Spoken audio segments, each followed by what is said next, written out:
No one's here yet. Fucking still dark. Not dark. No one's here. I don't know who I want to talk to.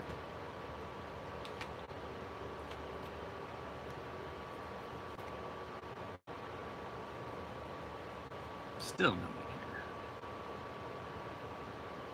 I usually at least have a couple people by now, but we'll see if this... Hey, there we go.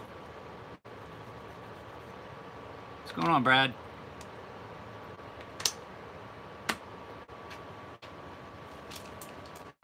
Trying to do an early live feed before it gets so ungodly hot that I can't.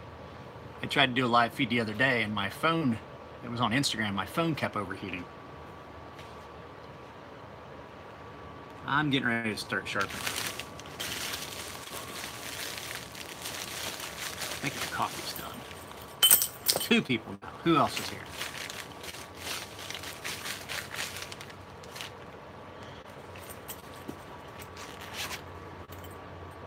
There it is. There's that one. Let me get something. I gotta wipe the lens off on this. There are only 2 of you guys here? That might not even be worth it.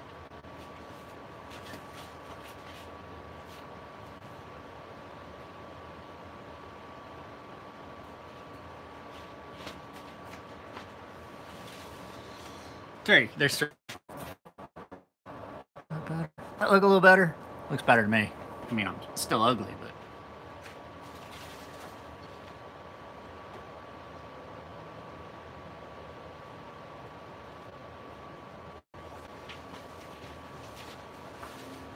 So they have heat warnings out for San Diego today, and I figured it'd be a good idea to get... Jesus Christ. To get my work started. My hair is curly enough, you can't fucking do anything with it. There's nothing you can do with this. It does its own goddamn thing. So I'm gonna try and get some work done this morning before it gets too hot. But I had a comment on all things my Maximat video. I had a guy comment, and his comment was like, "Sorry, bro, you just don't know how to sharpen. You don't know what your angles are. How are you gonna know what to set your micro bevel at if you don't know what your angles are?" And I tried to be nice. I was like, "Bro, I do know how to sharpen. Do everything freehand. Fuck, who gives a fuck about the angle? The angle doesn't have to be an exact number, as long as that angle is sufficiently thin for that knife, not overly thin, not too thick, not too abrupt, like some knives." And I was like, on top of that, I sharpen knives for some professional knife makers, and they seem pretty fucking happy. And so do their customers. So, micro bevels. God damn it, Apostle P, you're the one that started all this fucking shit, micro bevels. Well, I can't say it was him. There were several people.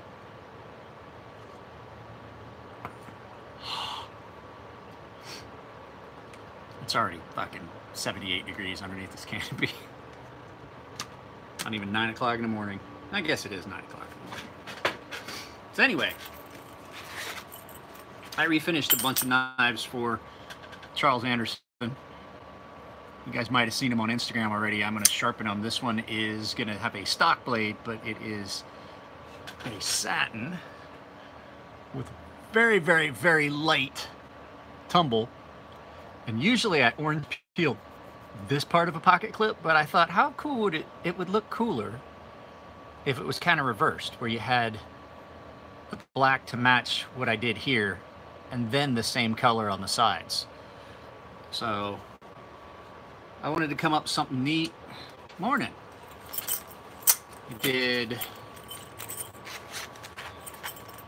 yeah, here's one that I think, I'm hoping he likes it. I got to get with him. You're not gonna be able to see it, but it's black, and then I tumbled it, and it's bronze. There's a lot of bronze showing through on this in the right light, and then I blacked and tumbled the blade, so it's a worn. Boy, those ceramic triangles were so hard on the edge. I'm gonna have to basically re-edge that entire knife. And then, I know you guys aren't gonna be able to see it well because the light's weird, because I'm still getting the weird light from the sun hitting my canopy. I'm sorry. But it gets too hot to do these live feeds later in the day. And then we did a black and blue with gold hardware with a black blade, you know, blue on the cut throughs. It looks really good. So if you guys need knives refinished, let me know. I really need the money. I'm not gonna lie. I'm not gonna lie that this last month was rough. I'm not even gonna try and lie to you guys. I made about half of my goal monthly income, which means that basically I paid my mortgage. That's all I did. This one, the thing with these is that with these finishes, they take a new break-in, because basically you blast and tumble the blade, and I don't care how good you try to mask it, you're gonna have to cut that smooth area back in for the detent ball. Just because the ceramic coating even.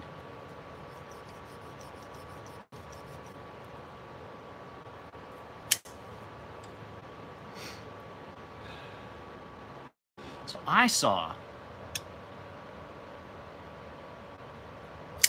yeah, I do recurves. They're more expensive for me to sharpen a recurve, but I do recurves. I have stones for that.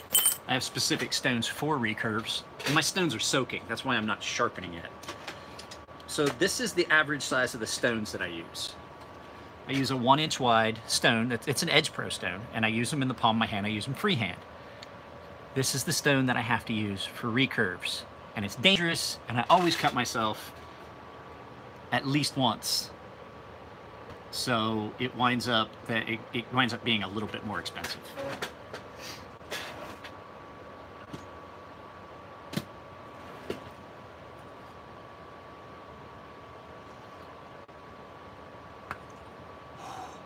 That coffee machine of mine makes some of the hottest fucking coffee. I forgot to put creamer in my coffee. I just took it out from under the machine. I have one of those little mini one-shot deal Keurigs. And I think there's something wrong with the thermostat, because the water, when it makes coffee, holy crap, is it hot. You guys like this? You like the hatless look? I'm about to go get a hat because this is me nuts. So, and now there's people commenting on that guy's comment on Max Met Steel. Oh, you got to use diamonds. I don't know if you guys remember, I did use diamonds. It just... Nah, it's not long enough. I don't think it's long enough for a ponytail. Well, it damn near is. It's damn near long enough for a ponytail. Not quite. That might have to happen. I mean, because if I'm doing this all the way to January...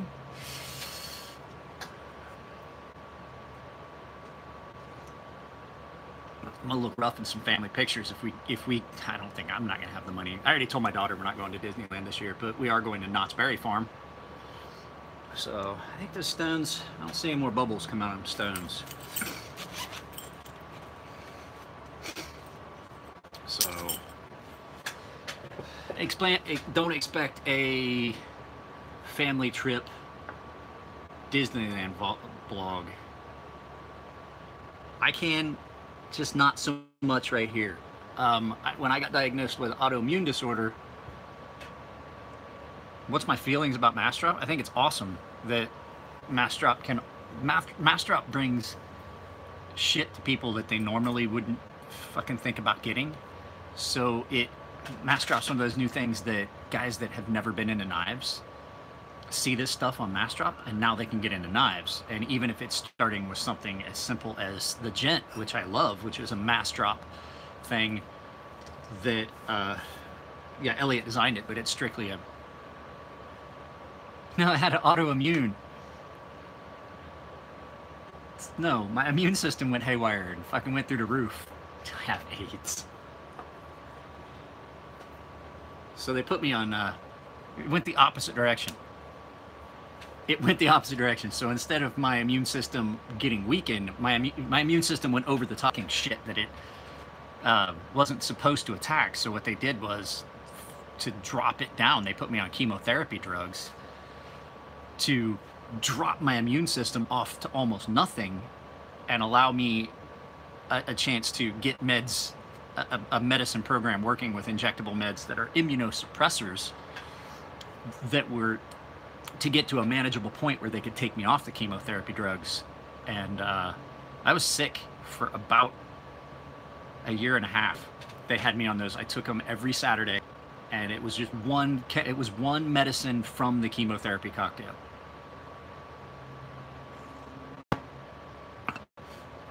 Same way I anodize everything else, electroanodizing.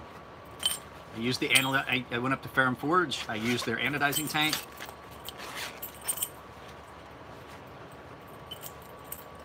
Same way I anodized this one. I'm at Riat, since it's mine, I took the time to polish it. I'm not gonna lie to you guys. There's let me point out to you the difference.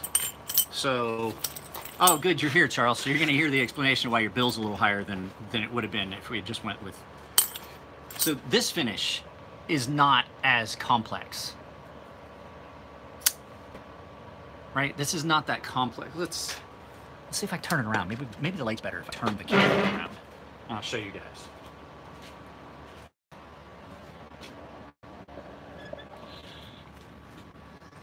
And drop down. And there. Okay, so you can see I got a little bit of water on it. That's just blast and tumble, anodize, ceramic. That's not that time consuming. It really isn't. But it always comes out looking great. Now, this is different. This requires a completely different surface prep. And if you look, you can see this not only got a satin on both sides, there's some orange peel, but then I tumbled it really lightly to give it a little texture. Even though it's been satin, I like that double finish. You can see it. It kind of adds some depth to the finish. So, simpler finishes, cheaper. Something where I'm doing satin or polish, it's more expensive. That was originally to be green. Hang on a second, let me turn you back around.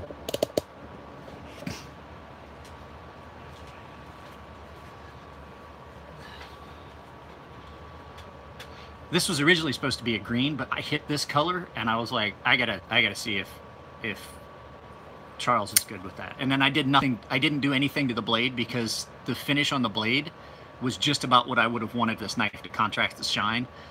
So I didn't even really have to mess with it. But a finish like this is working on almost twice, when you add in sharpening, almost double the price as other finishes, because this takes a very long time. To get a satin on both sides, especially with the lock bar already being bent over, it's time consuming and it requires a lot of effort and it just costs more. Polished costs even more than that, because, oh, Charles, you're not gonna be able to see the colors, but your bars, I did black, tumble, and bronze, and then the blade is just black and tumble. This is what the idea I had. You can't see it. It doesn't show up in this light, but there's a lot of bronze in that. So I'll send you some pictures when we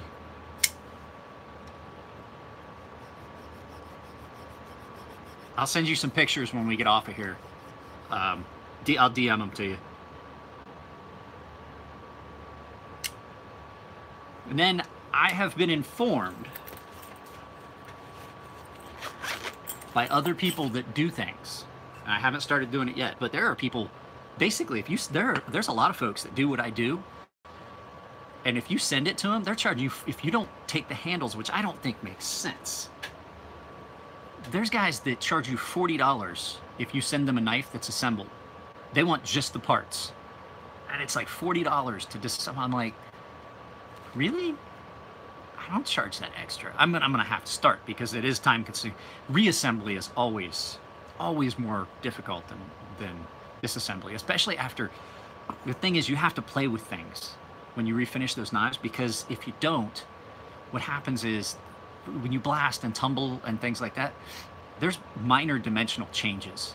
So where that pivot screw might have sat fine before when you cranked it in, it might not be exactly the same, and you have to play and walk things, especially a double-sided pivot like one of these.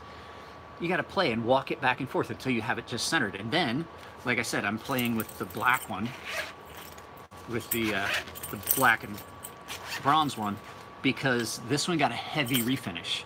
It not only got blasted, but it also got tumbled.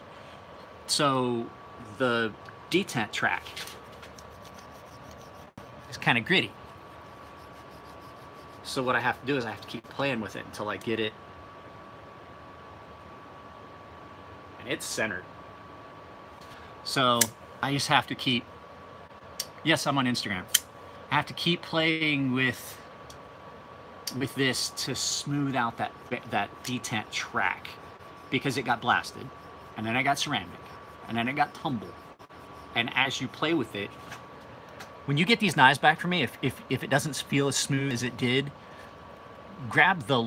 squeeze the right here where the detent ball is, just squeeze it and work that knife back and forth a little bit, and it will smooth back out. What has happened is, just like I said, the knife got refinished, and that surface has got a lot of micro scratches, and it feels way better. There still is some bearing rattle in a couple of these, and it's just, no, it's not a lefty. They didn't make any lefties of these.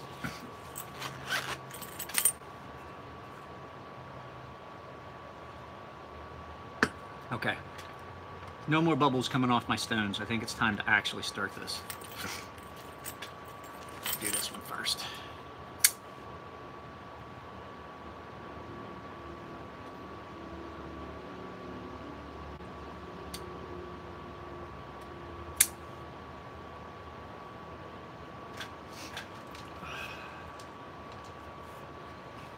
Oh boy. So, yeah, apparently I don't know how to sharpen because I don't know what angle I'm doing this at. People. That giveaway has got a lot more comments than any of the others. So I'm afraid that I might not be able to answer them all. But the nice thing is, I've kind of been previewing the questions, and a lot of them are repeats.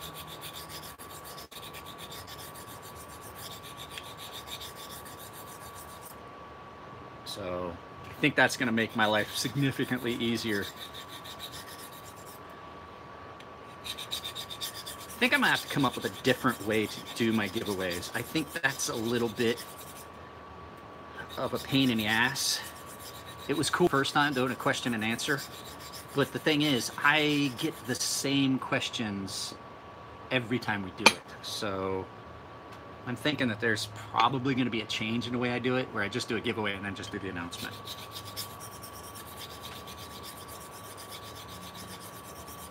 So then we'll save question and answer for something like this. I'll just let you guys know when there's a planned. Oh, this one ground really thin.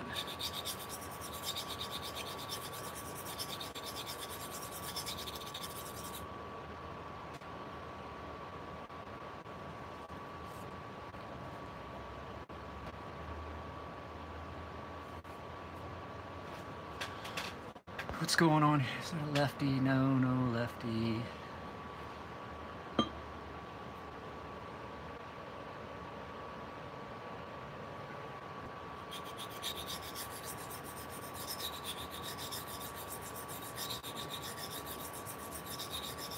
This one had some weirdness to it up near the tip. And I think that's because this had initially been tumbled, and it was blasted several times because we were trying to go with, so Charles Anderson, Mr. Anderson, who is currently on here, he wanted this to be kind of like the Swedish flag, where we had a yellow blade down inside blue. Well, problem is that the yellow on a blasted finish, which is all this would ever be because it had been blasted at the factory, problem with it was that the yellow just didn't look yellow, brown. And so when I redid the yellow like 4 or 5 times for Charles, just trying to get it to look differently. I tried a higher stonewash, so this got stonewashed twice, and when it tumbles around in those, it kind of has a weirdness that happens up near the tip sometimes, where the stones will almost knock the tip off. So basically I'm doing a tip repair because it just didn't take for some reason, or it kind of, I think it dinked into the side of one of the stones or something like that. But it's hard to tell, you know. I did, like I said, two tumbles on this, and then blasted it back and just did it black. So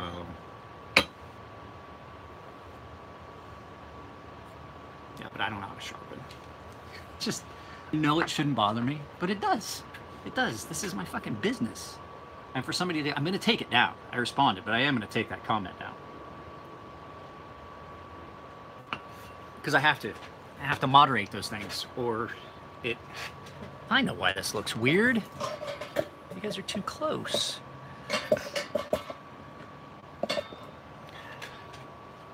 There we go. Perfect.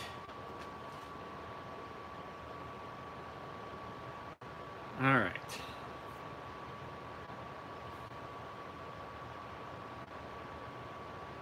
Back where it needs to be.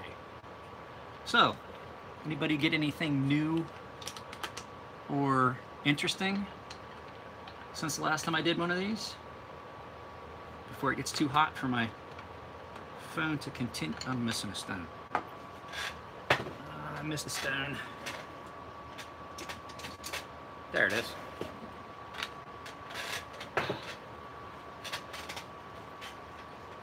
I've got a knife. I'm going to do a video. Nice. I'm going to do a video here in a little bit about a Graham Razel.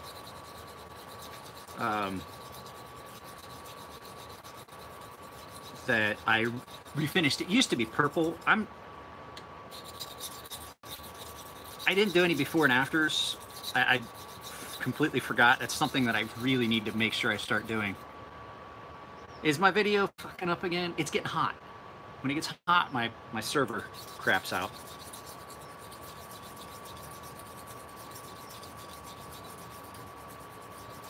So what I was going to say is there's a video that's going to go up today, but you guys won't be able to see it till tomorrow because everything goes to Patreons first for a 24-hour period. And then I said Wednesday is the giveaway. So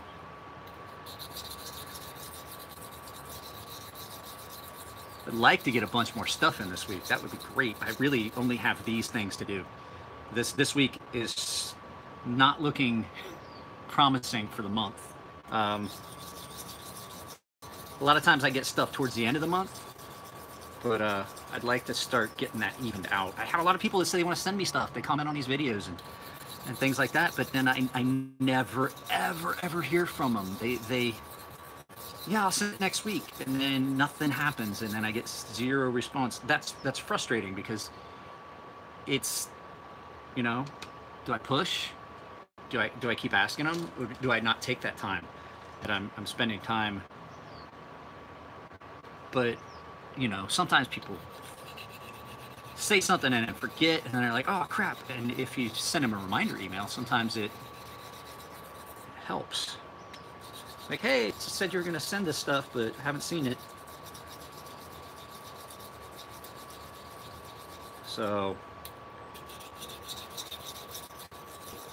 and I am probably, there's a guy I know that he does websites for a living. I'm gonna teach him some stuff and help him make a couple small knives. In return, I think we are going to work on building me an actual website with a CRM, a customer relations manager set up. which means that I'm hoping to change it so billing and everything gets done through the website. That would be cool, but we'll have to see. You know, I don't want to take advantage of this guy. I want to have a website and a domain and everything, and I also don't want to have a crappy website that, you know, that people can't navigate. So,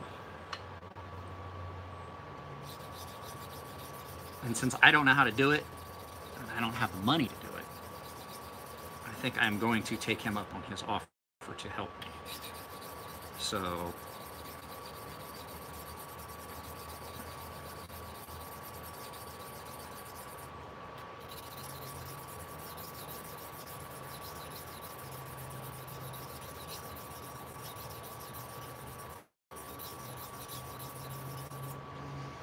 and I had someone call me out on saying that I didn't know what I was talking about when I talked about at certain grits you leave the sharpening and start into honing, because when I think about sharpening, I'm thinking about taking off a significant amount of material, and for me that point is right at about 1,000 grit.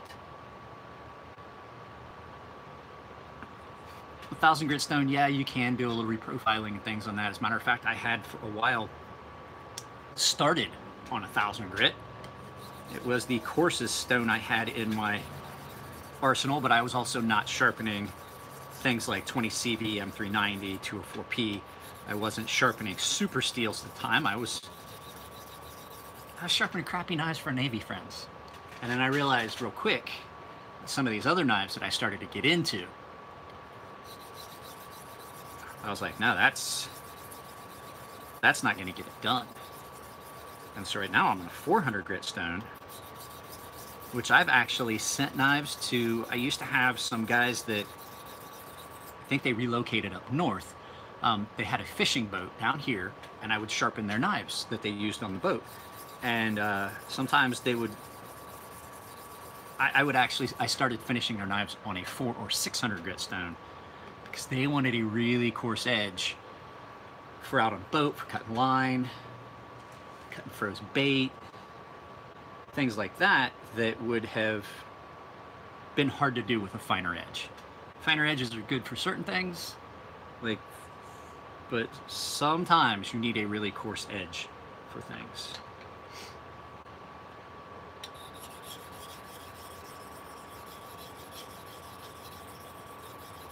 And I would like to, so Ben,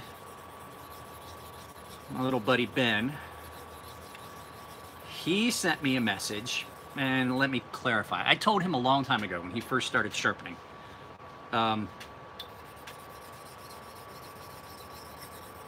that you can't get anything sharper than once you get it. Like, sharp is sharp. What you're doing is refining the edge, and I've said a few times that things that have left my house the sharpest were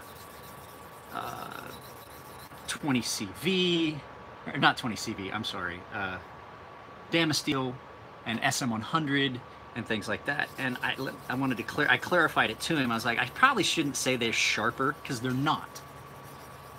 You reach a point where razor sharp is as sharp as it's going to get. You can't get any sharper than that, but what you can do is refine the edge, the coarseness of the edge, and that how fine you can refine that edge is determined by the grain structure of the steel.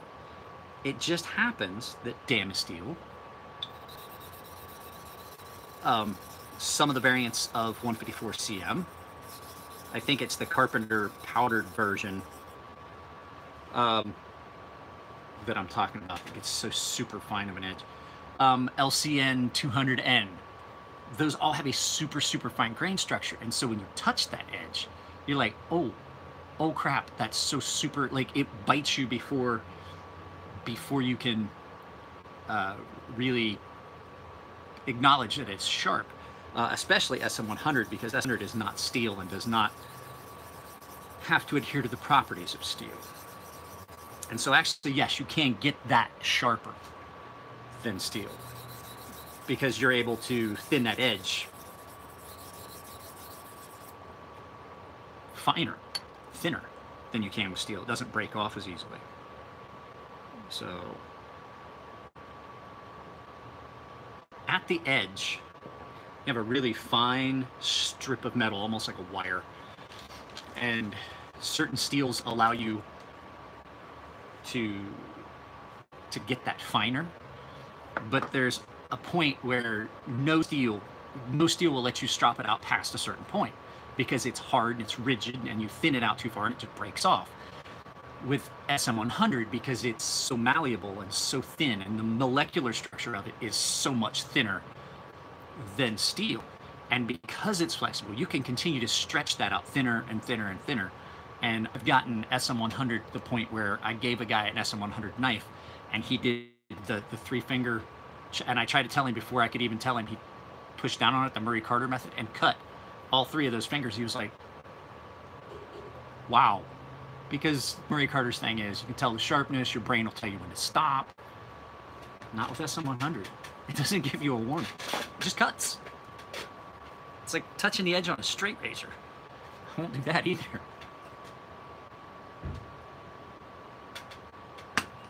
So, no, Ben's right. You can only get things so sharp. They just feel more acute, more sharp because of how fine that grain structure is. LCN 200N, or it's called Z-Finite. It's a nitrogen-based steel. Super, super, super fine grain structure.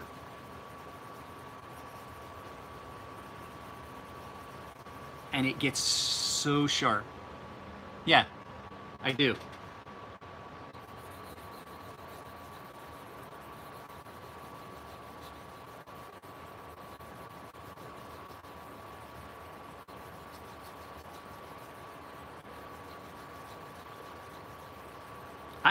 I like the nitrogen-based steels like Z-Finite, LCN 200N that Spyderco used in the Spidey Chef. Once you get that angle set and thin it out, because they did, I don't know what the deal is, but they ground them all. All the Spidey Chefs I've ever seen have been ground really, really hinky. Like they're blunt and they're misground, and so I've had to do recorrections. So I don't know if it's something to do with, there's a handful of Spydercos that are like that, and I'd have to look again and see which factory they're coming out of. But the ones that say Golden USA, the American-made Spydercos, always seem to have the worst grind. So, these things get sharp. So thin. The ground's so thin behind the edge.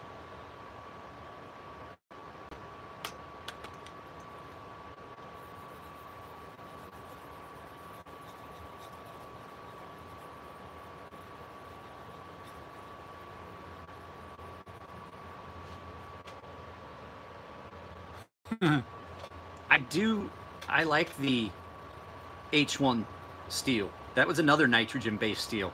But I don't know, it didn't seem to get as fine an edge on it as some of the other nitrogen steels that I've dealt with. There's always heat treat, you know. It could have been because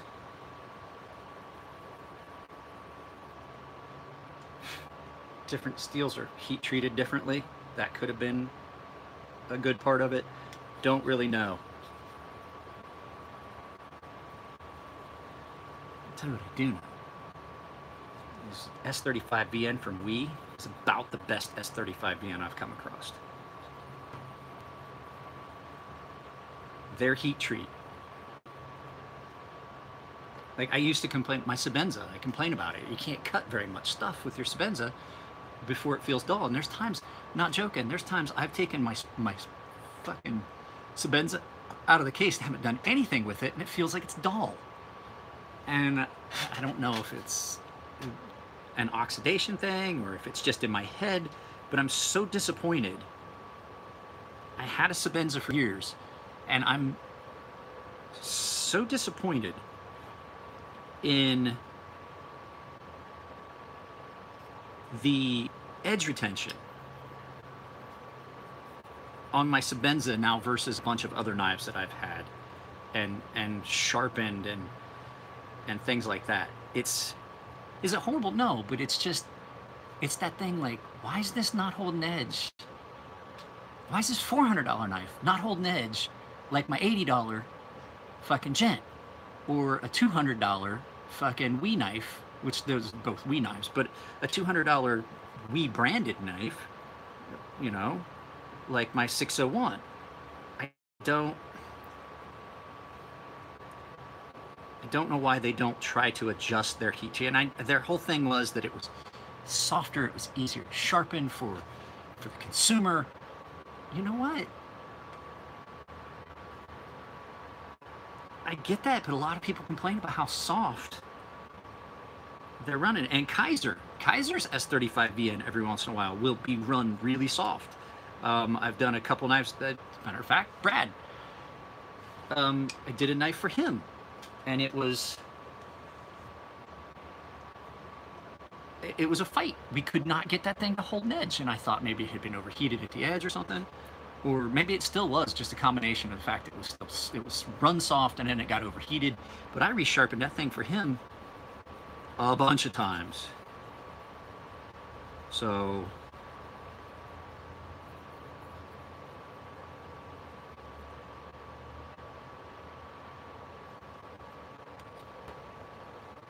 Mr. Anderson, you still here?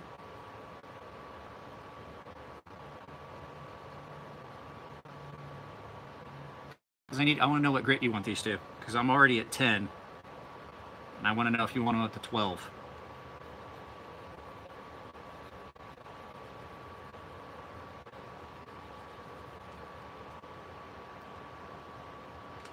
I don't know if he's still here.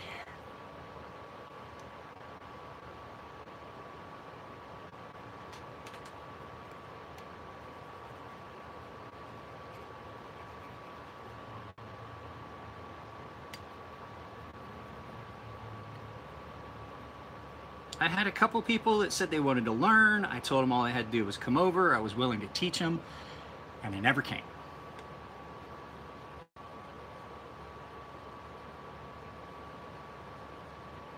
And it's not like it's a quick thing.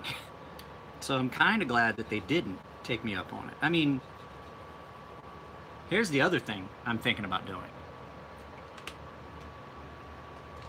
And I've talked about it a couple times, but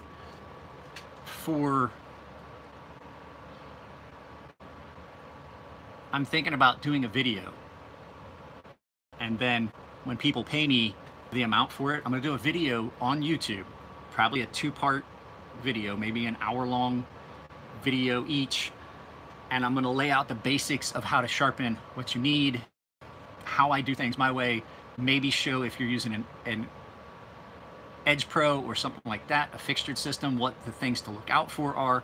And if I do that video, then I basically would have to charge, you know, when people paid me the amount, then they would have access to that link. You know, it would be like buying a video. It would be a private link. I can do that. So if you guys are interested in something like that, let me know, because I've talked about it in the past and there's been interest, but I don't think there's enough interest. I don't think there's truly enough interest in it for me to take a couple hours to actually do it. So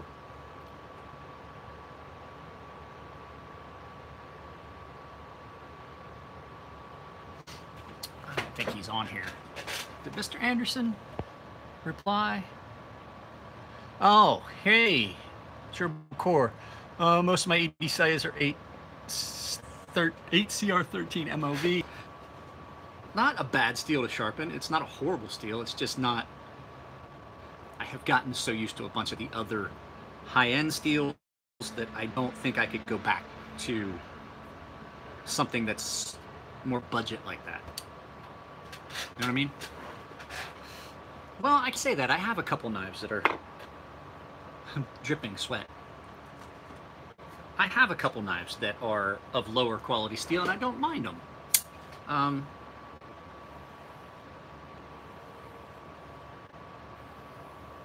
it's all about heat treat. Cold Steels, some of their budget steels, the heat treat that they did was really outstanding. And I'm specifically talking about their OS 8,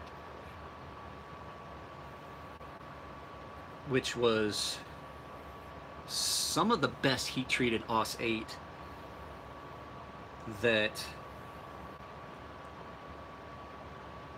I've ever had. And there's some companies that do 440C. I have a Puma Stag buoy that I bought a long time ago, and it was a used one. It was before they started making stuff in Taiwan. It was still made in Germany. It was a new old stock. I still have the box and everything. I'm thinking about selling that knife. I've had it for a long time, but I was thinking about selling it because I no longer carry fixed blades. But the thing is, I really, really love that knife. So, but their heat treat on their 440 was awesome. So was Buck Steel, or Buck Knives Steel was awesome. So, and there's been some people that have asked me, it's like, why didn't you throw your hat in the ring with that Jerry McGinnis thing with Fair and Forge? You know, they're your friends. And same thing I told Christopher and Elliot. I'm too closely associated with them online. I mean, if you type in the Emler Edge, you either get my Instagram profile or it takes you to their website. It's the top results for that. So I'm too closely associated with them via social media and things like that to sound unbiased. So I didn't comment on any of it. I just left things be. I let them handle them, because really, it doesn't affect me. And to tell you the truth, it doesn't affect them either.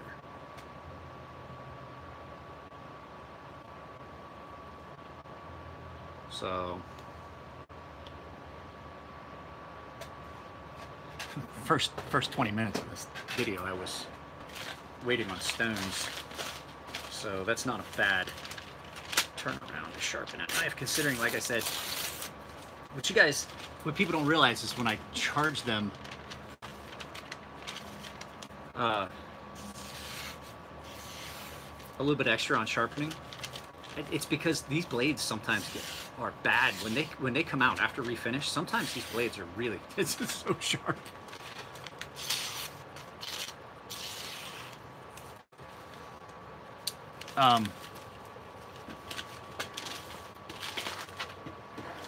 You know, I can't just say that, oh, this is going to be the blanket price for a refinish, because I don't know how many times I'm going to have to retumble that blade.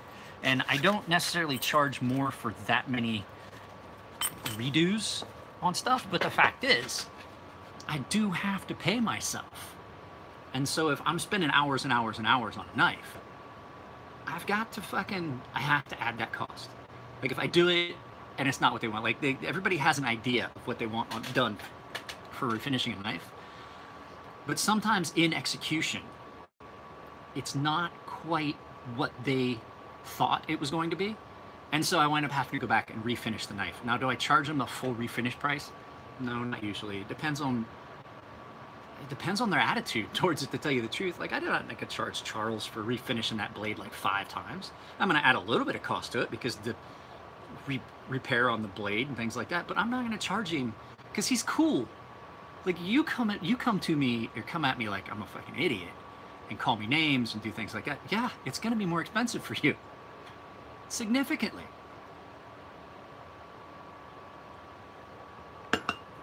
Which is a nice thing about running this business. I do it my way. I just don't always make the money that I was expecting. You know what I mean? In the end, though, much happier.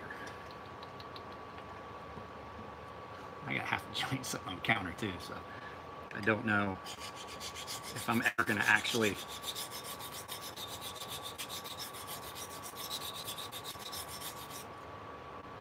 I usually stick to my pen and edibles, and there's a reason for that. I used to be an extremely heavy smoker. More than 2 packs a day. And if I use my THC pen, which is awesome, and I use my CBD oils, I get the results I'm looking for, and I'm not actually smoking. Because I have a sneaking suspicion if I start smoking weed, like actually smoking weed regularly, I'm gonna start smoking cigarettes again. I just know me. And I don't want that. My wife,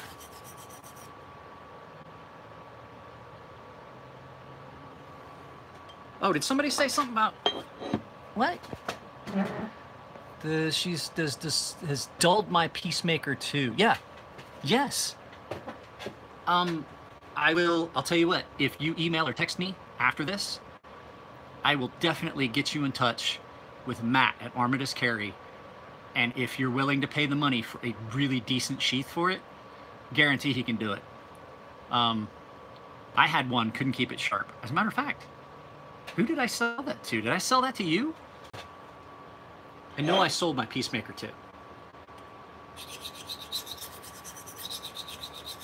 So what's up with the Securex is, if you find my video,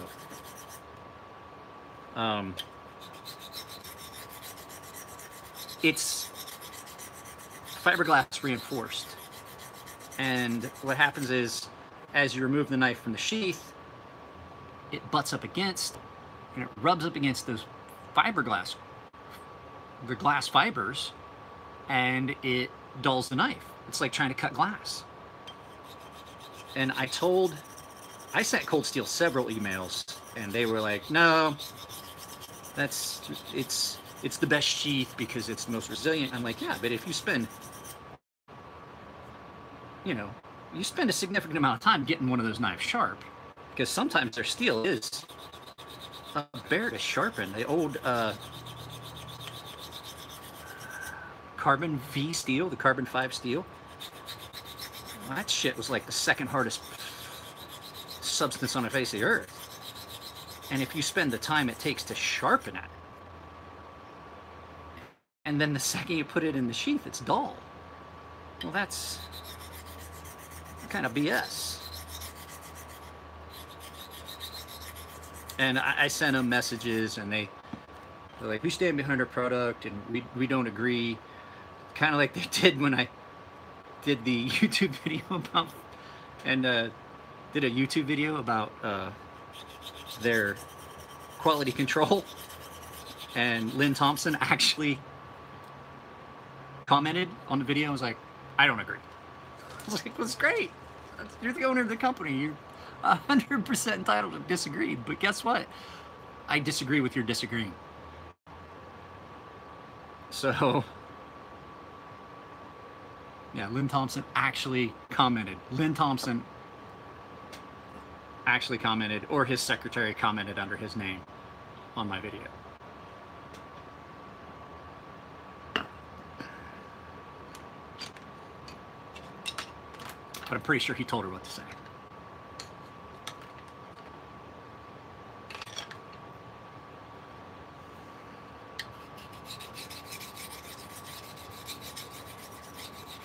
How many of you guys got the Fortis 2.0s when they came out?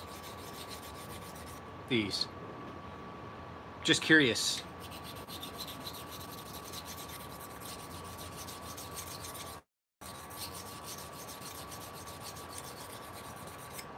Because I had some comments on that video about like, oh, I can't believe those are like $200 something.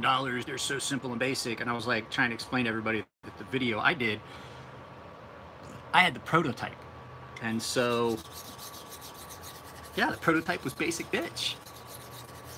And I tried to tell everybody there's going to be multiple patterns, and people were like, why didn't you show that? I was like, I only had the prototype.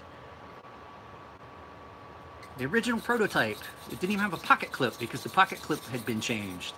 And so I didn't even put that, it wasn't even on there for me to put in the video. Because it was a prototype. I mean, Charles bought 3 of these fucking things.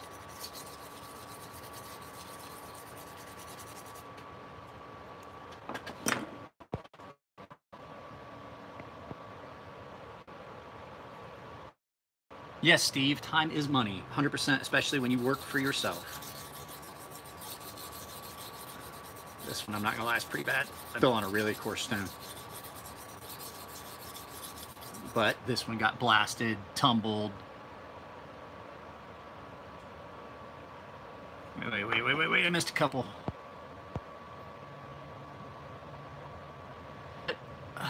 Shape, stone, sharpen hawkbill. Yeah, I just was talking about it, but so this is a bench stone usually is. This is my diamond plate. I use these for regular stone, regular knives. There are stones that you can get that are much smaller, and they can get into that curvature. Now, is it perfect? No. It'd be better if they were beveled a little bit, but then you lose the sharp edge being able to get up against a ricasso and things like that. So what I use are the Ed Pro 1/2 inch stones, or you could use a rod system, which I don't recommend because the rods have a tendency to give you a wavy edge, because the stone does not always contact consistently and you get this waviness to the edge. So it's just up to you. But if you've never sharpened a recurve or a hawkbill, I wouldn't do it on an expensive knife if it's your first time.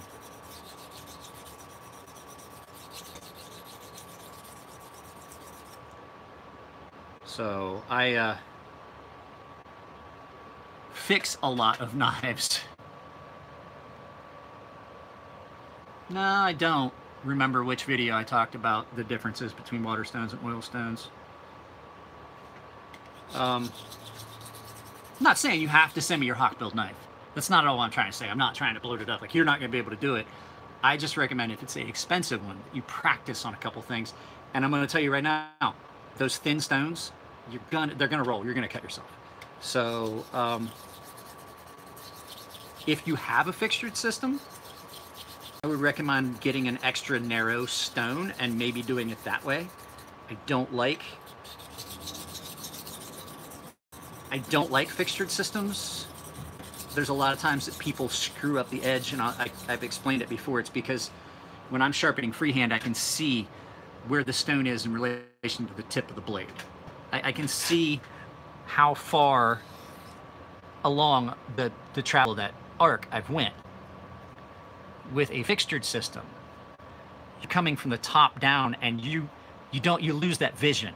And what happens is people roll the stone off the tip and they round the tip on their knives. And so, water stones are the ones that form a slurry. Oil stones, or wet stones, you use oil and then you put the oil on and you wipe it down, because you don't want to build that up, because the only thing you're building up, because oil stones don't really break down like water stones do.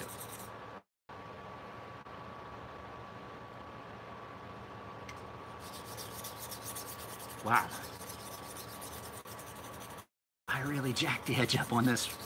This one got a really aggressive tumble in some really, really new stonewash media. And so there was a lot of pieces of material. There was a lot of... Yeah, that wavy edge is because that stone is round or a triangle, and it's not wide enough to actually contact the entire length of the blade, and so it skips certain areas, and so you get this waviness to the edge. And to tell you the truth, that is a pain to remove. It really is a pain to remove. It almost gives you the same effect as I hate to say it, but a pull through. Because basically that's what it is. It's like having a pull through, but it's exposed. It's way better than a pull through.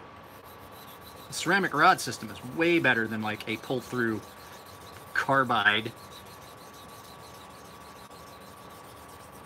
But it's still not giving you the same contact surface as a flat stone. That's why I like these. I used to have an Edge Spyderco Sharp Maker, that I would use for touching up recurves and things like that, I actually gave it to my best friend. He needed a way to maintain some knives. He's not as good at sharpening as I am. I've tried to show him a couple times. He's picked some things up, but, you know, good enough to maintenance a knife. But when I got him that, I got him a large Sebenza 25 for his birthday. I bought a used one for him a few years ago. And that knife he wants to keep nice, keep sharp, and things like that. So probably send that one back to me as opposed to trying to maintain that one himself. He needed a nice knife, and he's my best friend, so I bought him a birthday present.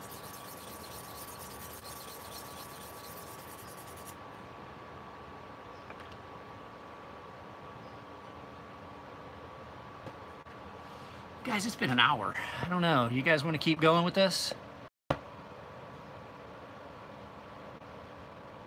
Shaman, the Spyderco Shaman. I have not handled the Spyderco Shaman.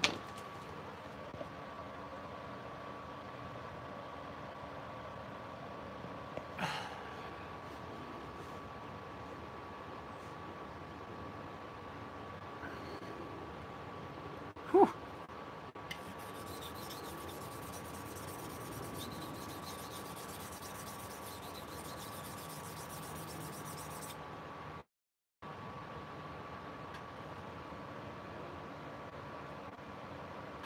What is that?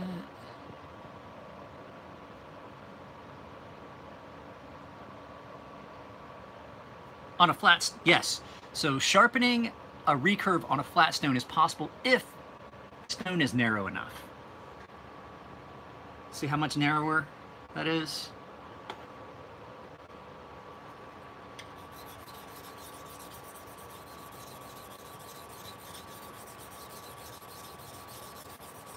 Now, I mean, there's ways to do it. If you round the edge, so I know some guys that freehand as well, they follow my channel like, oh wow, that's kind of the same thing I do, and we've talked about the things that we do, and they're talking about, so they have their stones, they rounded one side, so that way they have a nice square side, but they have a round side, and they use that stone at kind of an angle, and just use the corner, almost like a rod, and I'm like, that seems kind of silly to damage one side of your stone when you can just buy an Edge Pro 1/2 inch and it gets you the same direction. Like I have yet to find a recurve that's too tight to do on these. I haven't seen one yet. And those stones don't wear out and belly out as fast because you're getting some more consistent contact on that stone while you're using it than you do on the flat stone.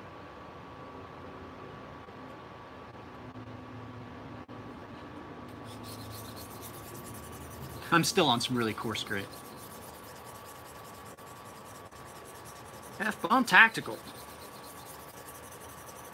Nothing. I will keep this going if you guys want to keep going, but I'm afraid it's starting to get, it's getting hot under here. I'm afraid of my phone. So we'll do this as long as my phone seems to be working. If you guys want to keep this one going, seems like we've got a good number of people on here, which usually on a Monday I do not. So if you guys see that this is getting too laggy, let me know. And if I see that the amount of people drops off, then I'll just end it.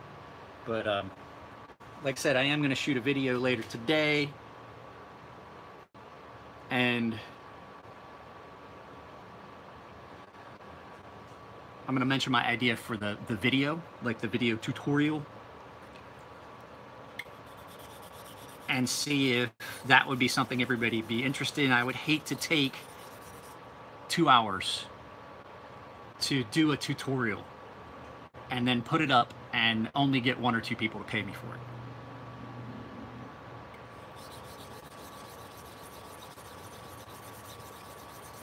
Mastrop Orca, haven't seen it yet. I try to stay off of Mastrop. It costs me money. I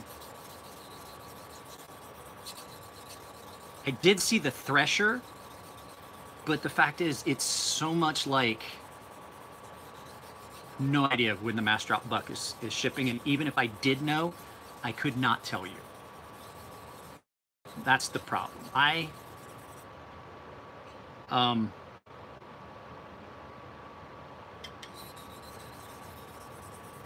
am part of Ferrum Forges because I work with them on things. I sharpen their knives and stuff. So I'm there all the time, and I have intimate knowledge of their business and their dealings and things that happen behind the scenes. So basically, I'm part of their non-disclosure agreement. So even if I did know, I couldn't tell you.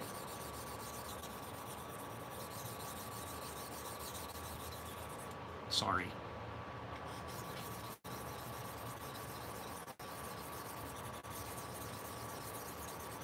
And so, Steve, the tutorial I was talking about was basically me shooting a beginner's sharpening video. These are the items you need. These are the items I recommend. This is how you maintain this. Start off with that, and then get into actual freehand sharpening, teaching the actual basics of freehand sharpening, not necessarily trying to do a convex like I do, but teaching an actual class almost, to put it that way, for sharpening and things that you need and maintaining. And it would probably start off with my large bent stones, because most people are not going to be able to sharpen the way I do like this. You'll hurt yourself if you're not practicing. And it just, the way I learned it, it made more sense to me, because growing up, my grandfather always had a small Arkansas slipstone in his pocket. A lot of times it was about this size, maybe a little bit shorter. I actually have a chunk of it still in this drawer somewhere. And it was something he could put, a little slipstone, pocket slipstone that he could put in his pocket and take with him. And I learned to touch up edges on something really small to begin with. So if you haven't had a lot of experience sharpening on these small, narrow stones, there's a pretty hefty learning curve. So that would probably be what it would be. It would probably be like how to maintain a kitchen knife, the basics of freehand sharpening, and start with a kitchen knife. And I mean, I could do it. My kitchen knives all need touched up. So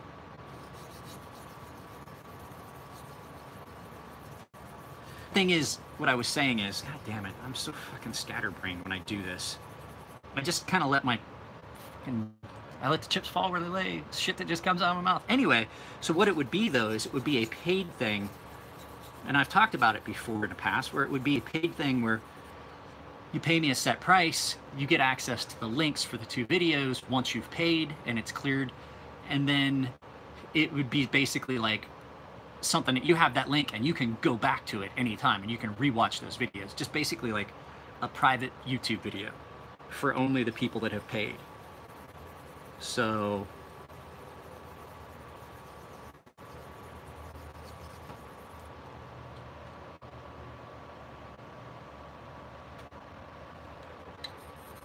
hang on a second, I missed a couple comments.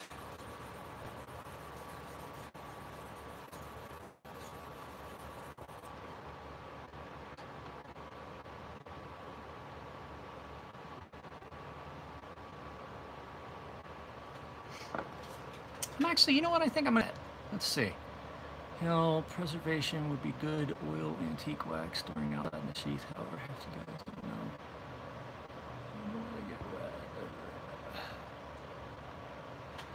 I bought the Gavco, will most likely buy the Orca. I don't know. Riyad's carbon fiber work is awesome. My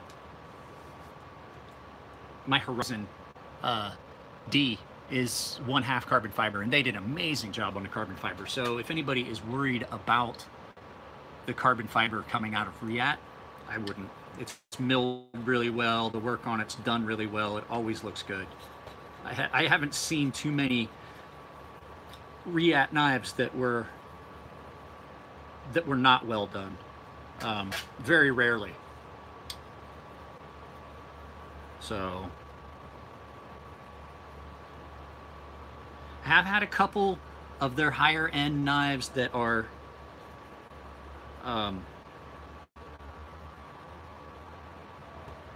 pretty fancy. The edge grind has not been the best, but you know, hey, I can rectify that. Does it bother me when knives are like that? Yes. But the more, now that I've gotten to where I get so many more knives, I've just resigned myself to the fact that that's going to be the problem on pretty much most knives. If they come in and there's a problem, it's going to be the edge grind.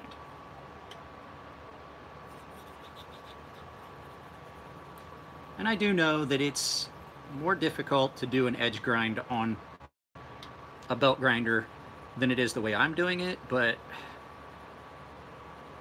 I've done it a few times and it's come out great. So I think it's just a matter of attention to detail, or the lack of attention to detail, that's causing those problems at the factories.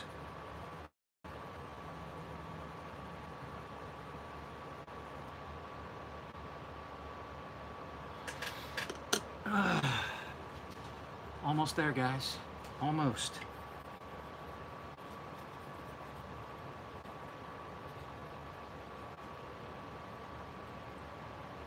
Man, this one was bad. Bad. Hopefully the other ones shouldn't really be a problem because I didn't refinish the blade.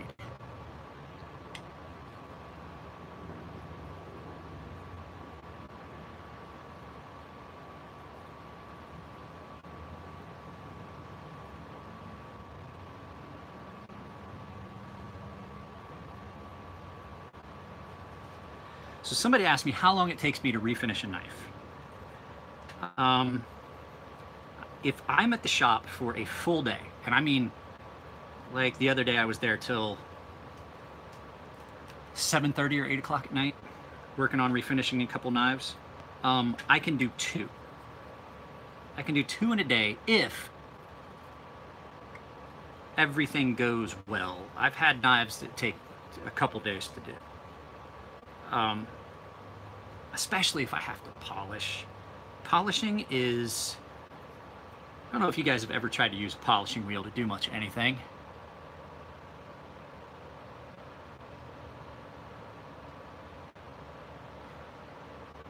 There won't be another, they will never make another Kawn. That's the way. I don't know if you guys don't know this, I will inform you, Farronforge does a design, never does it again. This is the only, so this is the Fortis 2.0, and it was a knife that has gained a lot of popularity. The Fortis has gained a lot of popularity after they stopped making it. So they used to do runs of 200. They started with runs of 25.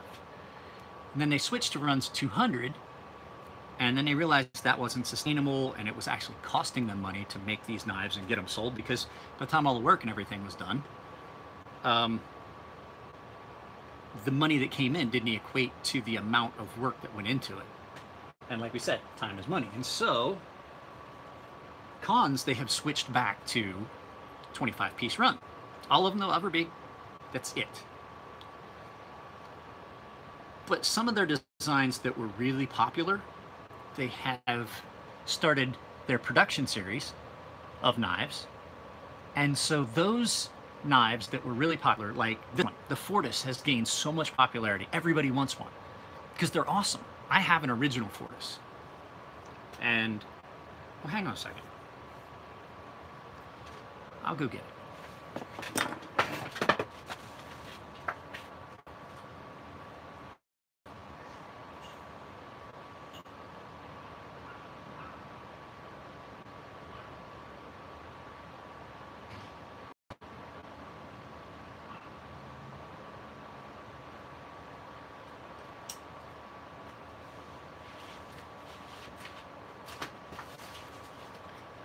So this is the original Fortis that they made in their shop. And there was just things that Elliot wanted to do at the time, but just couldn't. So blade stock is just about the same. It's a little thinner. But what they've done is the handle is shaped, is not quite as broad. It's a little bit more ergonomic. Different pocket clip. They were able to, they put in a finger hole. And then, they just basically, the things that he wanted to do with this, but couldn't because of constraints, milling and things like that cost money, runtime. But these he was able to do it in. So, I mean, these are just, I'm not gonna lie, there's not a big difference between that knife and this knife, except for the fact that this knife is way more expensive because there's only 200 of them and they were all handmade. So it's just, there's little shape differences, things like that. This knife is a little bit more comfortable, but I do love this knife. This knife for me is every bit as comfortable because I've got large hands. This is a big chunk of steel.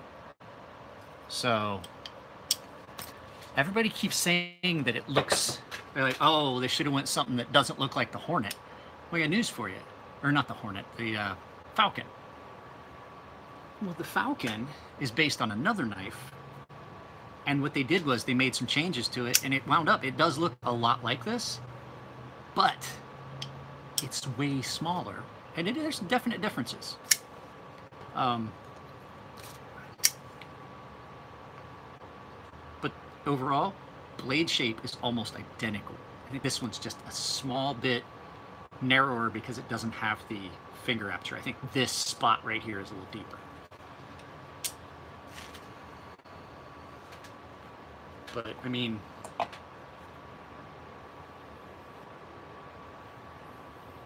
they are probably going to be releasing through their Pro Series knives that have gained a lot of popularity. There's a lot of their knives that until after they're gone, after they're already sold, that's when they become popular on the secondary market. The NTAC. So many people didn't like the NTAC. There were still NTACs years later still available on some of the websites. And Andy had a couple. I went and bought one from Andy down at Nowpack Group that was a gift to my father. So it's coming to me. It was a retirement gift to my father before he passed away. And it's going to be my daughter's. So that she has something that was her grandfather's, And so it's been, I don't know. It's been interesting to see how their knives, I don't like the Scepter. A lot of guys love the Scepter. I don't like the Scepter. I told Elliot that when he made it. I don't like this. I mean, I guaranteed, I knew they were going to sell because they were an attractive knife. For me, they just did not. They were not the knife that I would have wanted. And so I didn't get one. What I got instead was a Archbishop. And a spinner. And a Master Blaster. And ooh, I don't know. That was a popular one. I'm not gonna lie. It's hard to push my Master Blaster out of my pocket. Mine is in a pocket of my pair of shorts. 9 times, I will guarantee you 9 times out of 10, there's 2 knives that are in my pocket. It's my NTAC or my Master Blaster. This one gets a lot of pocket time too, just because it's fucking gorgeous. Because it's so simple, yet elegant. That's not elegant, the thing's massive. Let's check for hitches in the giddy up. And there aren't any. That's sharp. That is sharp. So that's not too bad. 2 knives in an hour. That's close to 60 bucks. So, you guys still want to keep going? It's been 75 minutes.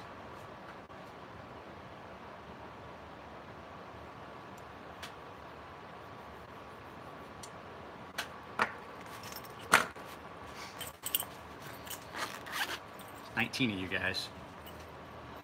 I'm gonna check something here.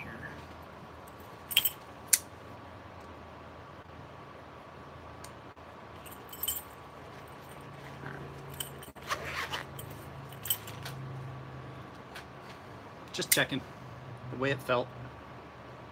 This one is still buttery smooth because this one, I don't like the bug out. To tell you the truth, I don't like much of anything Benchmade has made in the last 3 years. I do like the 940.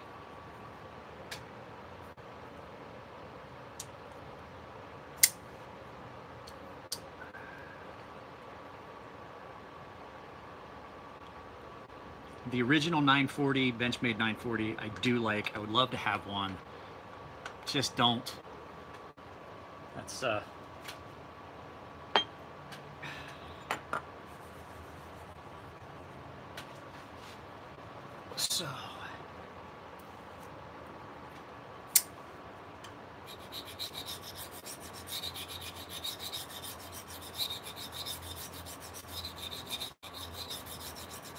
How I do it. Roll from one Anthem. The Anthem was okay, but it's not worth what you're paying for it. It's just not, it's not a $400 knife.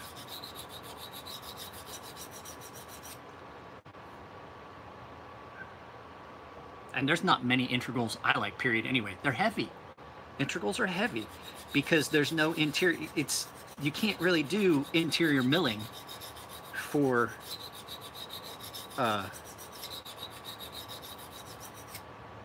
any weight reduction because it's a single piece. It's not a $400 knife. It's heavy, it's bulky, it's a pain to take apart and anodize.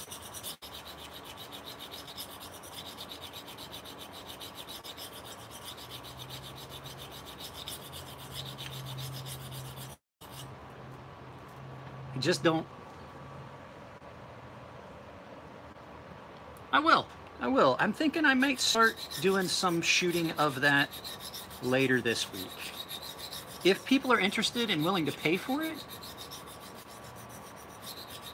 I've seen the bug out with the aftermarket carbon fiber, but I don't think I don't like it. And the carbon fiber, the aftermarket carbon fiber I've seen on them, the screws are threaded directly into the carbon fiber and G10 because they have one that's a carbon fiber and G10 mix of two different colors. And when you look at where the screws go in, they're threaded directly into that carbon fiber and G10, which is not a good idea. Those are not going to hold. Those threads aren't going to hold up very well. I don't think it's a good idea.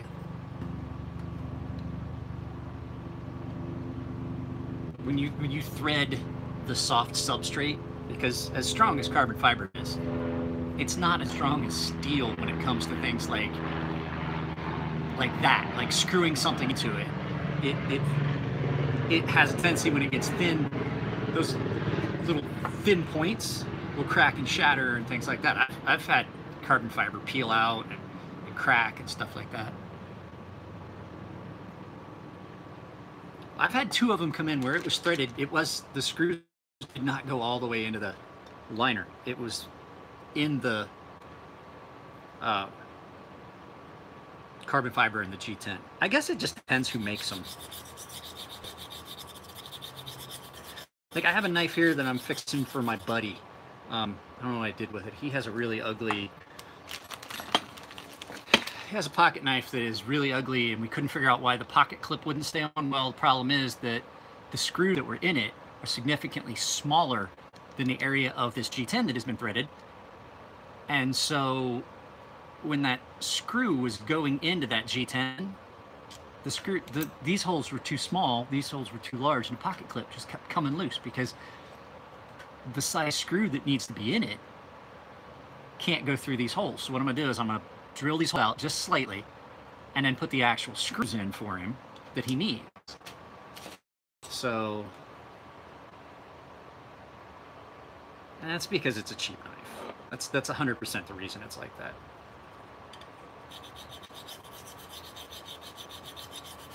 I used to carry a bunch of cheap knives.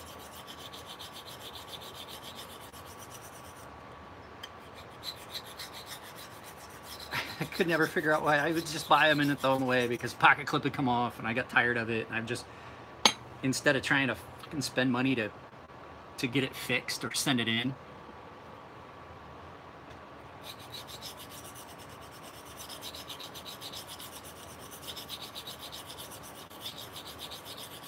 I would just throw it away and get a new one because I knew I'd get the same knife for like 20 or 30. I carry Gerber's, the Gerber Easy Out, the old original Gerber Easy Out with the hole in it.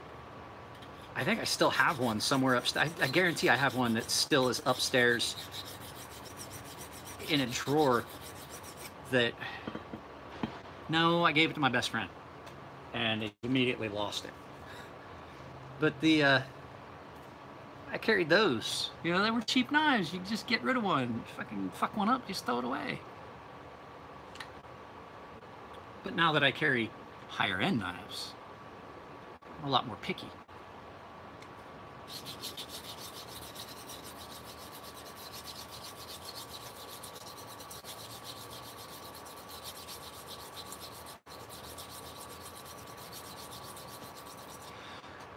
And not to beat a dead horse, but I got a message from someone about my Emerson video.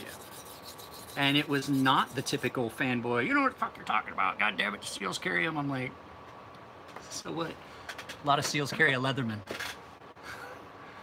It's a handful of, some SEALs carry a, yeah, I guarantee some SEALs carry them, but it's not like all the SEALs carry, all of them carry those. But at any rate, I had a guy go and contact me about, he's like, you're 100% right. He's like, this bullshit. He said, I had 2 screws that came loose and 1 that was stripped.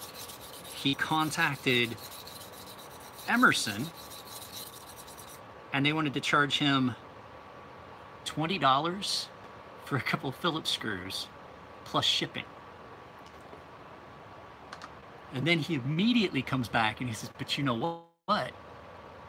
My Rat 2, the pocket clip screws, I lost 2 of the pocket clip screws because I let him get loose and didn't realize it. And he was also, he said, he's like, they sent them to me for free and didn't even charge him shipping. He said, the $400 knife company wanted to charge him all that shit after he had already paid for the knife and tried to use his warranty. Ontario Knife Company sent him 2 screws for free. Like, oh, here you go. It's a $20 fucking knife. So your warranty is only as good as the experience your customers have using it. You know what I mean?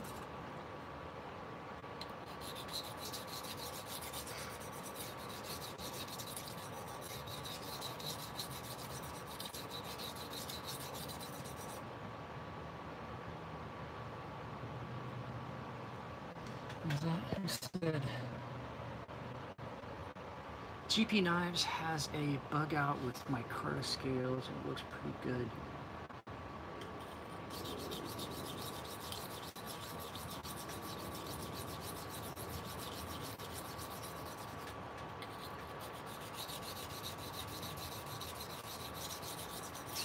I get disappointed with Benchmade because I see their quality control issues. And it's a company that I used to like a lot. I liked Benchmade for a lot of years, and then they just kept raising their prices and lowering their quality and raising the prices and lowering the quality, and I just got fed up with that. In good conscience, cannot recommend Benchmades to my friends. Except the 940 seems to be consistently good. The original with the aluminum handles and the titanium spacer. So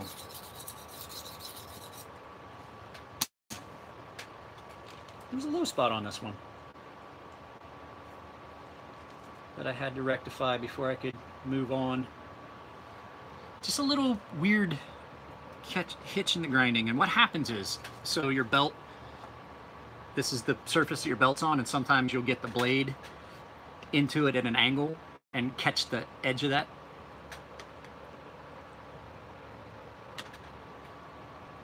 Benchmade makes okay knives, Jeremy. I wouldn't necessarily say they make great knives. They used to. not gonna lie, had several Benchmades back in the day that were great. And it's not just their QA, it's the entire production process. There's just stuff that they have accepted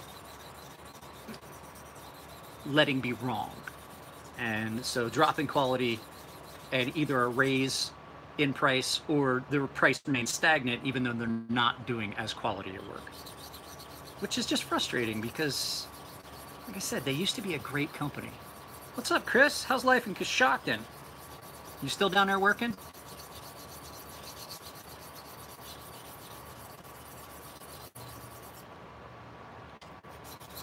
So Chris is also from Ohio. He's a friend of my my cousin Jake. Actually, Jake married your cousin? Laid off now. That's not good. Was it Jake married your cousin or your sister? I don't remember which it was. I can't remember.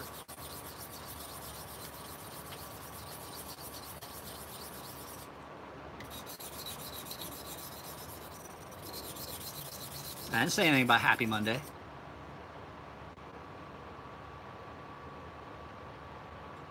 Yeah, there's a brewery now. As a matter of fact, are you talking about the Heisselman Brewery? I know the people that own it. Hassman, something like that. I actually went to high school with Amy. And we went to high school together. Yeah. So the brewery in Coshocton is owned by a friend of mine from high school. Her name used to be Amy Laney. And then she got married to another guy named Hausman. I can't even. I talked to her on Instagram, or not Instagram, on Facebook every once in a while. They started the brewery. They actually had the after party for my 25th high school reunion. Jesus Christ, it's been that long. 20th. I think it was our 20th. They actually had the party after at the brewery.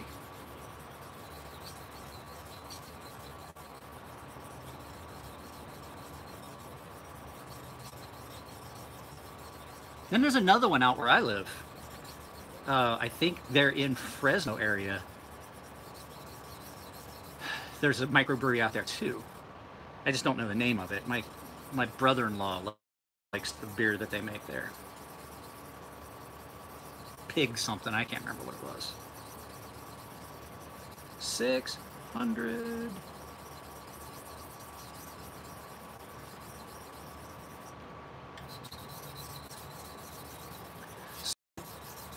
Like I said, 600 grit, I think, is where I say that it's the last stone where I'm actually sharpening. And if you look, it's taking off a good bit of material. That's all metal. So 600 grit's still a fairly coarse stone. You're still doing some edge correction and rectifying. After that, I believe 600 grit, once you hit 1,000, you're not sharpening anymore. You're honing. Woolly Pig. Okay, yeah, that's the one.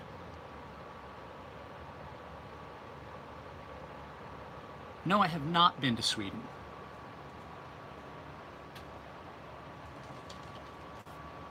If you ask me if I want to come,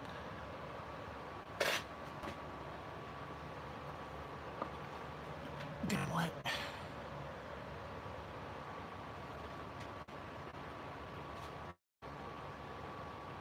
Pip could be a pain. What were you talking to Pip about? What were you talking to Pip about, Peter?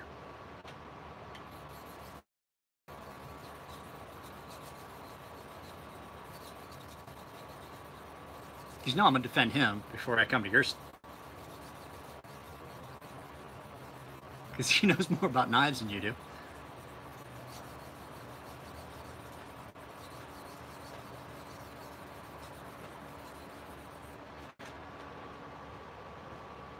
Oh, you're not getting one of those. Yeah, right off 36. Yep, Woolly Pig. I don't know. That's the one my brother-in-law likes. There's another brewery that's run by friends of mine.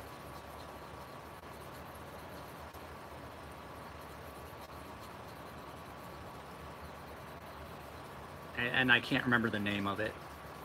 I would have to look it up.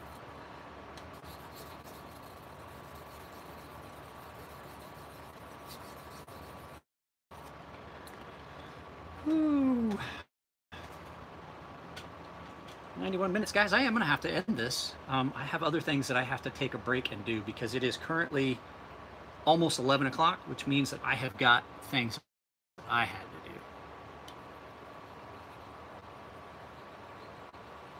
Bro, here's the thing. You can't expect everybody to just buy and sell and trade knives like you want to. Pip buys something, and he keeps it. Very rarely does Pip... That's like trying to buy one of my knives. That'd be like if you tried to say, I want your Archbishop. I want to buy your Archbishop. The answer is always going to be no.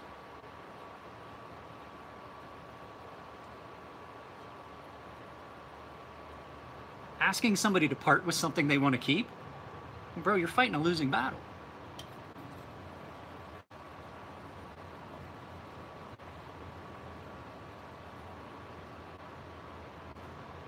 Would you recommend something like a $50 fixed blade?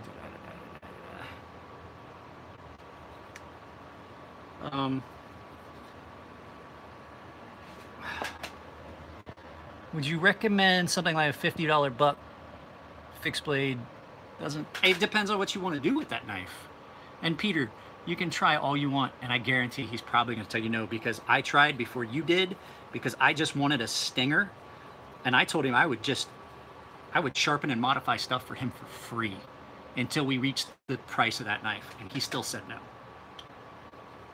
And I know him. He stays at my house.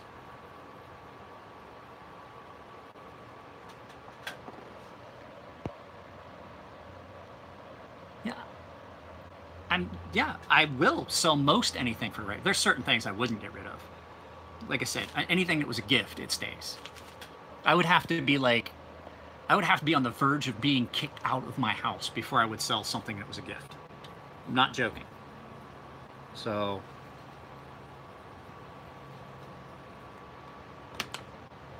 I don't buy and sell and trade knives very often. If there's something I don't like, I would get rid of it. But stuff that's in my case now, just curious, I would love to be able to get some plane tickets somewhere to sleep, but for your sake.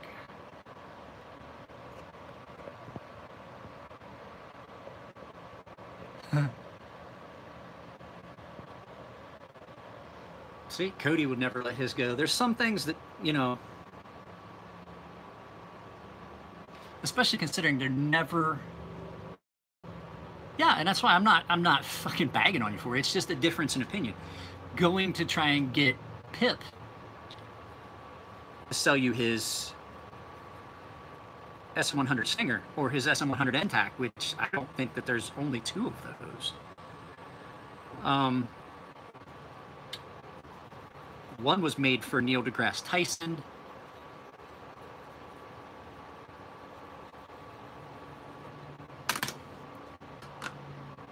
What's that? I'm thinking about getting the Crux. You see it? I would get it. I mean, I'm pretty sure there's gonna be another drop of that knife on Master. I mean, it was too popular not to. So I'm pretty sure that there's another run of those coming. I just don't know when, or if they already are. I don't know. They might be. Yeah, that's right, because they released the Sabertooth and a couple other patterns this last run, I think. Yeah. I mean, I would. I just don't have the money right now to spend on a Crux. I don't have the money to spend on any knives right now.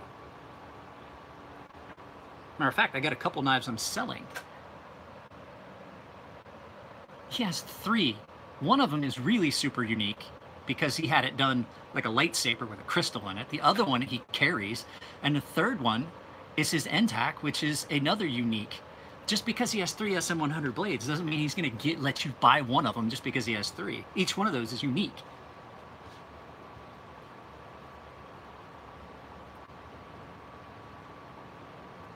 I would say you're barking up the wrong tree.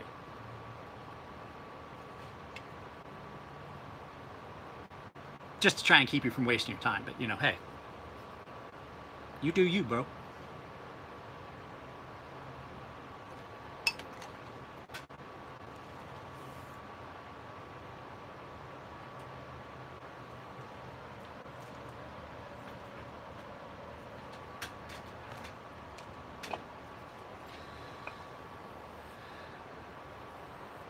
So guys, I do believe I have an SM100 blade to do today. How much for my React? I'm not selling it. I don't think they even make it anymore, and I would have to charge at least a couple $100 for the finish work that I've redone on it. I mean, I've changed the I changed the finger choil. I completely polished it. It would be expensive, and the fact is, I like that knife, and I don't think I would let it go. One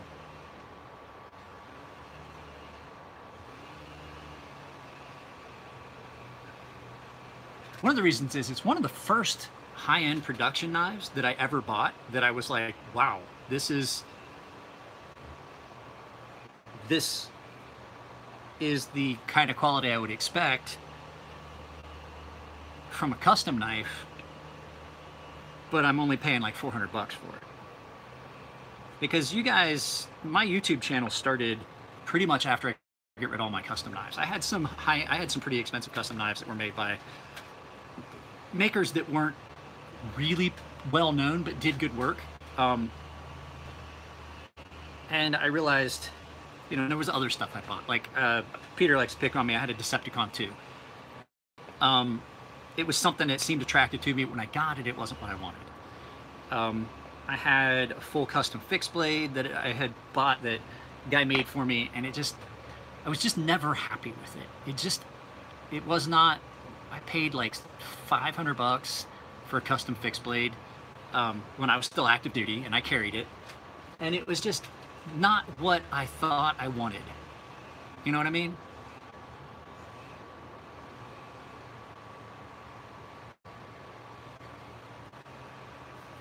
So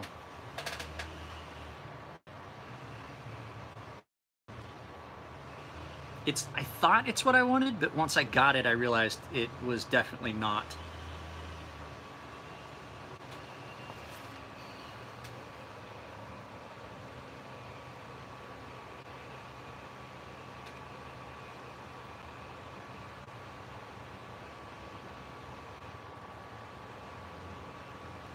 I paid a lot, back in the day. I did a video a long time ago about the problem with custom knives and the problem with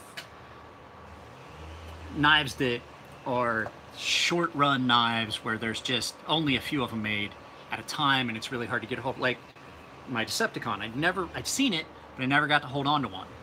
And one of the other ones that I talked about is I bought a Hinderer XM24, and I got it, and it wouldn't flip. And I paid a lot. I got it on the secondary market, and I got raked over the coals. I paid way more than I should have for that knife. And then I got it, and I was like, it didn't flip. It just, everything about it irritated me. And so it wound up being one of those ones where you're like, fuck. And I turned around, and I sold it, and I got almost what I paid for it, but I paid 800 bucks. Remember back in the day when Hinderers on the secondary market were like $800? I paid $800 for that knife. And I got it, and I had it for like a week, and I was so disgusted with it that I sold it. And it took forever for me to sell it too. It stayed in my safe so that nothing would happen to it because I was trying to sell it. It stayed in my safe for about 4 months before I actually was able to sell it to somebody. And I warned him. I was like, it doesn't flip very well. And he's like, oh, that's fine. Hinderers, you're supposed to wrist flick them. And I'm like, that's garbage. He's like, yeah, I'll take it. I think I got almost what I paid for it, but nah, it was not worth it. And so when I got the React, and then I think the Microtech DOC was first. I got the Microtech DOC, and I'm like, even though it had some detent issues, I was like, this is a really well-made knife. And it kind of pushed stuff that I had higher end stuff out of my pocket, and it just, and then I got that Reate. I already had a Sebenza, and I did like it, but you know, I got that Reate, and I was like, oh, holy shit. Look at this, carbon fiber, milling on both sides, lock bar insert, fucking ceramic ball bearings. It was smooth, it was M390 steel, and it was still like 400, I think I paid 420 bucks for it. Right about the same price I paid for a Sebenza. And I'm like, this, how is this? And then I got to learning about Reate knives and Dave Dang and things like that. And I was like, it's just, it doesn't make sense for me to spend custom knife money if I can get something that's every bit as good. And then I got a Wii, which is another Chinese made knife, and it was amazing. I've got, you know, then I found Ferrum Forge, and basically you're getting custom knife quality at the $500 price point. Not now, their runs of 25 are so much more expensive. And then I found, you know, I found Ferrum Forge, and I found knives that I really, really, really liked. But the fact is, a lot of times you're buying a knife that you've never held, and then you get it and you're like, ah, fuck. So, now there's just, I'm gonna take you guys inside with me for a minute. I gotta go grab something and make myself another cup of coffee. It is 87 degrees right now underneath my canopy. My phone is hot as fuck. I run on coffee and inappropriate. What are you doing? Why are you here? You have a mat there and a couch in there. Why are you here? Always in the way. Just in the way. I'm gonna cook your belly.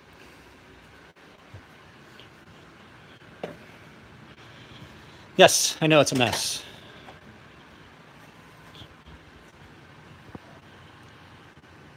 So, guys, I think this is gonna be the end of it. I have a couple of things I need to do.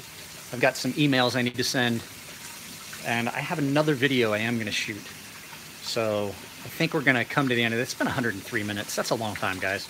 So I will see you guys in the next video. Like I said, I'm going to shoot a video about Graham Razel